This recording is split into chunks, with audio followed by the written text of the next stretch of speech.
Olá, alunos do segundo ano, beleza? Nós vamos falar aqui agora, na nossa próxima aula, fazendo um resumo sobre o PET, a segunda, terceira e quarta semana. Então nós vamos abordar temas que tem a ver com cartografia, que é uma área muito importante da geografia. Ela envolve muito mais além de mapas. Tem o geoprocessamento, o controle de dados, leitura de mapa, escalas e outras funções importantes dentro da geografia. Nós vamos estar abordando também, além dos fundamentos da cartografia, fontes de energia. É um tema super interessante. Quando a gente trabalha com fontes de energia, nós estamos falando de energia renovável, que pode ser derivado de cana, que pode ser nossas fontes hidrelétricas, que é com água, que é considerada uma fonte de energia renovável, e fontes de energia não renovável, que aí a gente está falando de petróleo, nós vamos estar falando de outras fontes, de outros materiais que geram energia e que não são renováveis na natureza no tempo humano.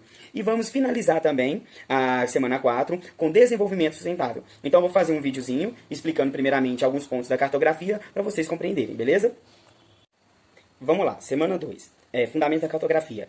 A cartografia é a ciência que estuda a superfície terrestre para elaborações de mapa. Então, antigamente, o estudo da superfície terrestre era feito através dos navios, olhando ao horizonte, fazendo pequenas linhas, e assim foi se desenvolvendo e evoluindo. Há mapas antigos, mapas de colheita, de várias formas distintas que povos mais primitivos utilizavam também para poder mapear suas terras. Então, basicamente, a cartografia serve para a gente conhecer a superfície terrestre. Então, você tem, para a elaboração de um mapa, você tem várias formas de compreender. Desde uma planta para a construção de uma casa em um determinado terreno, onde você vai fazer ali o desenho da estrutura básica de como ela vai ficar, desde o mapa mundi, o mapa estelar, o mapa do nosso universo e dentre outros.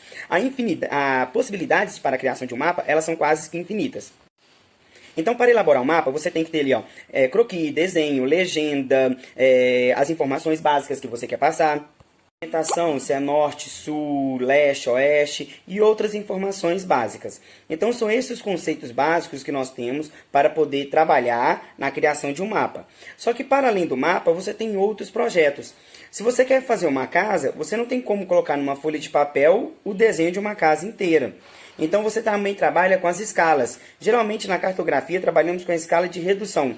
Pegar algo muito grande e trazer para o pequeno, pequeno. Então você tem o conceito de escala, orientações. Você tem também hipisometria, que é chamado de altimetria, que é o sistema de medição, apresentação de altitudes. Você tem latitude, que vai pegar a questão das linhas horizontais. A longitude, que vai pegar os paralelos em relação ao meridiano de Greenwich, que vai pegar os meridianos. Você tem os paralelos, que é a linha do Equador, e os meridianos, que são referentes ao meridiano de Greenwich. Para a elaboração de mapas mais modernos hoje, utilizamos o geoprocessamento e também programas como sensoriamento remoto para poder fazer uma análise mais ampla e específica da superfície terrestre. Para utilizar esses programas, utilizamos satélites, imagens feitas aéreas por aviões e dentre outros mecanismos melhores que nos auxiliam a fazer esse mapeamento.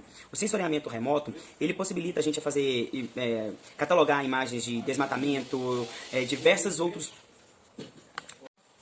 Para a elaboração de mapas mais modernos, utilizamos diversas técnicas diferentes para conseguir trazer uma imagem mais limpa, clara e abrangendo a maior parte da superfície terrestre. Nós chamamos hoje de sensoriamento remoto, a captura de imagens por satélite, e assim a gente consegue obter os nossos alvos um controle melhor. Pode ser uma área de desmatamento, pode ser um objeto, pode ser algum tipo de fenômeno. A gente usa o sensoriamento remoto para captar, por exemplo, formações de ciclones e tempestades intertropicais e dentre outros. O geoprocessamento é a arte que nós vamos estar trabalhando, é o mecanismo que a geografia trabalha para a elaboração de mapas mais modernos. Então você pode pegar, delimitar uma determinada região, você pode colocar dados específicos no mapa, dados de população.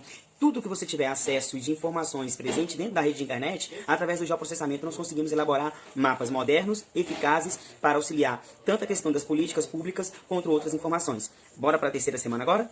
O que nós temos como objetivo de energia? O corpo humano precisa de alimento para que a gente consiga caminhar, fazer atividades físicas, para que a gente possa sobreviver.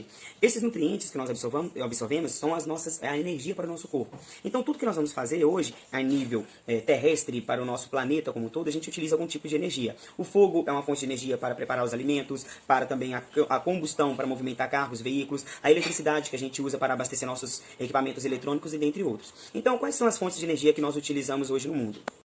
Então, as principais fontes de energia que nós temos que separar também em vários grupos, né? Energia renovável e energia não renovável. Em energia renovável, nós temos as bioenergias, que a gente pode pegar cana-de-açúcar para a produção de álcool, a energia hídrica, que é a maior fonte de energia que nós temos hoje, que nós utilizamos.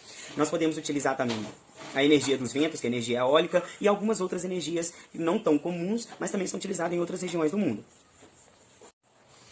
Já as fontes de energia não renovável, aí nós trabalhamos com as duas principais, que são o gás natural, que a gente utiliza muito na cozinha de casa para poder fazer nossas comidas, o alimento, né? E o petróleo, que é uma das fontes de energia mais importantes no mundo hoje e a grande responsável por diversos conflitos. Então, quando nós falamos de energia não renovável, nós temos uma preocupação muito maior, o esgotamento dessa energia. O que é uma energia renovável e não renovável? Renovável é aquela que a natureza consegue repor no tempo de vida humano. Por exemplo, você utiliza a água de um rio, o rio vai continuar correndo com as chuvas, com o lençol freático abastecendo, dentre outros, a água vai continuar ali praticamente no seu fluxo, até aquele rio secar. Então a gente pode dizer que é uma fonte de energia renovável. A cana-de-açúcar, com as plantações, a gente consegue sempre estar cultivando e mantendo a cana-de-açúcar para a produção do álcool. E o petróleo? O petróleo é uma fonte de energia fóssil. Ele depende de um processo de milhares e milhares de anos para a sua existência. Então nós não conseguimos reproduzir o petróleo no tempo de vida humana. Então as fontes de energia, ou seja, as mineradoras que fazem a exploração do petróleo, não é tão fácil renovar a mesma fonte. E se essa fonte esgotar, você não tem como substituir determinadamente o petróleo. Então nós estamos buscando outras medidas, por isso que tem hoje o álcool, um substituto para a gasolina, é claro.